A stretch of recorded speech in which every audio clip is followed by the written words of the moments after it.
Good afternoon, everyone. I want to start off by offering a somber commemoration. 35 years ago today, a Hezbollah terrorist trained by the Iranian regime drove a truck packed with explosives into the Marine barracks in Beirut, Lebanon, killing 241 Marines, sailors, and soldiers. We will never forget that cowardly act of terrorism or the heroes who came in peace and gave their lives that day. The President just spoke, as many of you know, of 5 topics I want to address today that will add a color to some of the things that the President said. First, we're encouraged by the high voter turnout in the Afghan parliamentary elections this past weekend. We commend the Afghan security and defense forces in their efforts to facilitate credible elections. There were some technical issues, but despite that, we remain committed to assisting the election commissions, especially in their work for the presidential election that will come in April of 2019. Second, the Migrant Caravan is violating Mexico's sovereignty, laws, and immigration procedures. President Trump will not stand for this to happen to the United States. To those who say this is a hard-hearted stance, let's not forget that the United States is a historically generous nation when it comes to immigration. Over 1 million people per year are granted permanent legal status here in the United States. Over 33 million people total are currently here who have immigrated to this country legally. To those who want to come here legally. Legal immigration is the surest way to obtain the better life you're looking for here in the United States of America. From a security standpoint, there is no proper accounting of who these individuals in the caravan are, and this poses an unacceptable security risk to the United States. Moreover, many of these people are ripe targets for human traffickers and others who would exploit them. We don't want that to happen. I've spoken twice in the last 2 days to my counterpart, Foreign Secretary Videgaray. We trust that Mexico's leaders know what the best steps are to resolve this situation, and we urge timely action on their part. The United States also has a message for those who are currently part of this caravan or any caravan which follows. You will not be successful at getting into the United States illegally, no matter what. I repeat, the caravan will not cross our southern border illegally under any circumstances. If you seek to come here, go through the normal refugee process. If you apply for refugee status, a permanent solution is possible in Mexico or in a third country. But I can tell you with certainty, we are determined that illegal entry into the United States from this caravan will not be possible. Third, the State Department will continue to seek all relevant facts, consult with Congress, and work with other nations and work to hold accountable those responsible for the killing of Jamal Khashoggi. The administration is also taking appropriate actions now, given the information currently available to the United States. We have identified at least some of the individuals responsible, including those in the intelligence services, the royal court, the foreign ministry, and other Saudi ministries who we suspect to have been involved in Mr. Khashoggi's death. We are taking appropriate actions, which include revoking visas, entering visa lookouts, and other measures. We are also working with the Treasury Department to review the applicability of global Magnitsky sanctions to those individuals. These penalties will not be the last word on this matter from the United States. We will continue to explore additional measures to hold those responsible accountable. We're making very clear that the United States does not tolerate this kind of ruthless action to silence Mr. Khashoggi, a journalist, through violence. We continue to maintain a strong partnership with the Kingdom of Saudi Arabia. Neither the President nor I am happy with this situation. Our shared strategic interests with Saudi Arabia remain. We continue to view as achievable the twin imperatives of protecting America and holding accountable those responsible for the killing of Mr. Khashoggi. Fourth, last week, a delegation of Cuban diplomats threw a childish temper tantrum at a UN-sponsored gathering. At the UN, it was a meeting highlighting the Cuban regime's intolerance of political opposition and the plight of political prisoners. In response, I've written a letter to UN Secretary General Antonio Guterres requesting to know what measures the UN will take to respond to these actions and make sure that they do not happen again. And finally, it's my honor to tell you that Ambassador Dan Smith will become the new director of the Foreign Service Institute, something which I intend to devote a significant piece of my time and attention to as the Secretary of State. This is a very important institution here for our Foreign Service officers. Dan will lead the State Department institution responsible for all of our team's initial training and their continued professional development. Dan shares my vision. I knew him when he was head of INR and I was in my previous role. Dan shares my vision of having the best trained and most professional diplomatic corps in the world. He is impeccably qualified for this role, and I look forward to him taking the helm at FSI. I'm now happy to take a few questions. And we just have a few minutes for questions today. We're running late for another meeting. Our apologies. Matt, we'll start with you.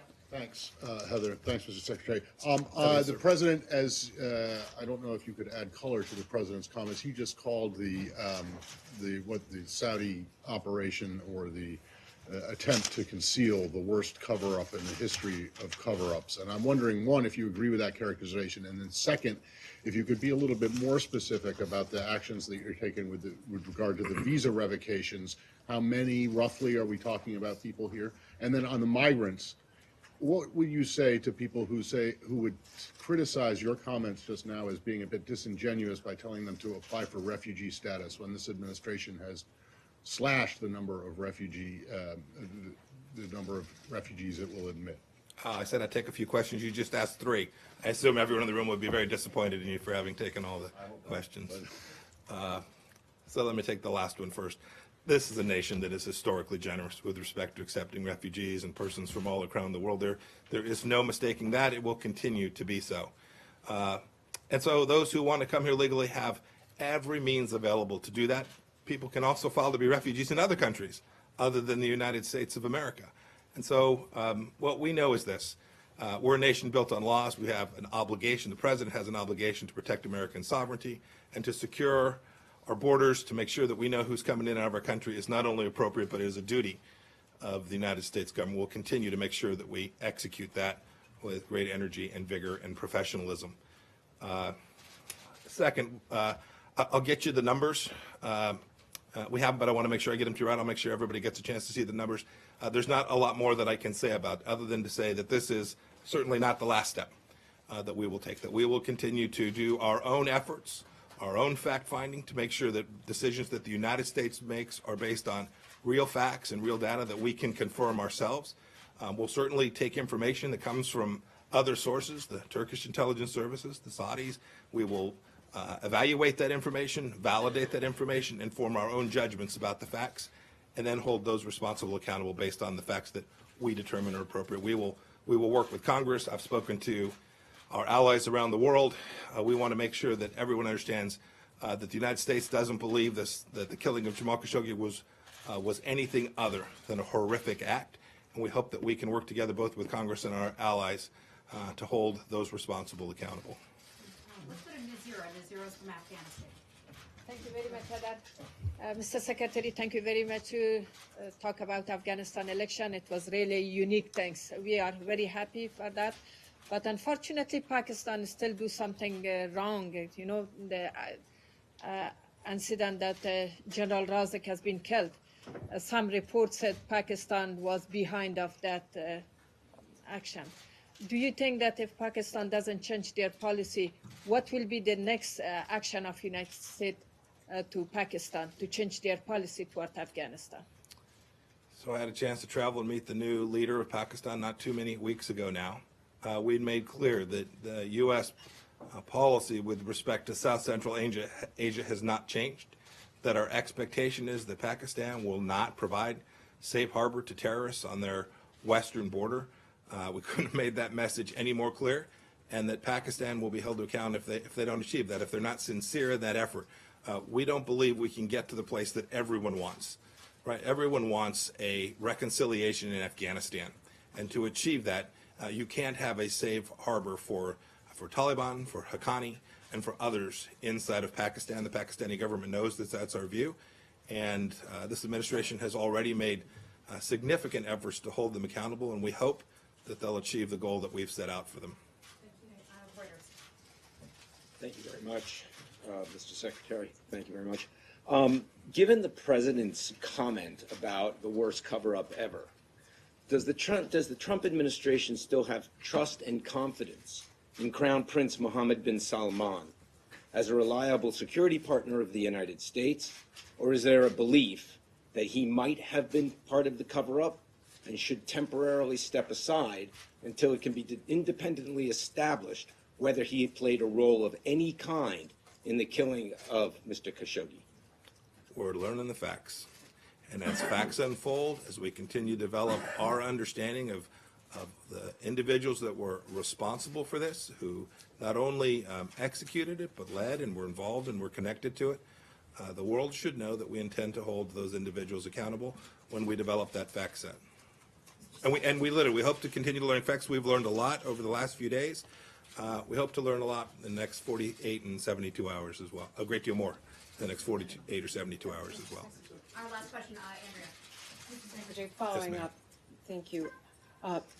President Erdogan said today that this was a savage and premeditated murder. You say you're learning the facts. The president says it's the worst cover-up. The Saudis are now telling us that this was an attempt to hold Khashoggi in a Turkish safe house for 2 days. Do you accept that explanation? You personally were told one story and it has evolved over the days. So do you think that the Saudis are still covering this up? And do you feel misled by them? You said you're not happy, the president's not happy. Do you feel personally misled by the Crown Prince? Do you accept what President Erdogan has said today? So I don't think I've said what it is the Crown Prince told me. I don't talk about those discussions and still do not intend to.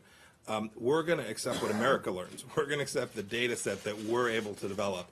We've got people working all across the world to figure out what we can know, what's knowable, to figure out which facts we can determine to put our own understanding together. Because things like, I talked about the work that we've asked Treasury to help the State Department with on Global Magnitsky. That's got to be our work.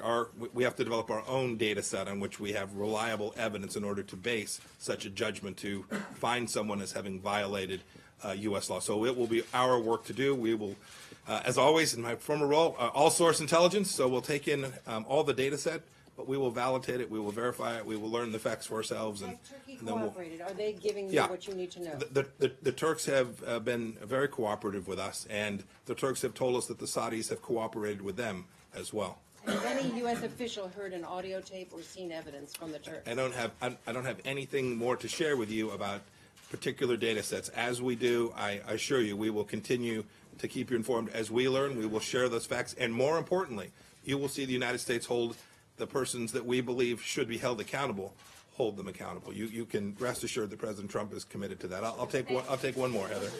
One more. What do you got? So the Senate and the House, they signed a new bill called HIFPA now too. So it's now on the desk of the president. Is the administration expected to sign this bill soon, or before the midterm election, or after? I don't know the timing on when the president intends to sign that. Secretary has to go. He's late for a meeting. Thank you all. Have a good afternoon.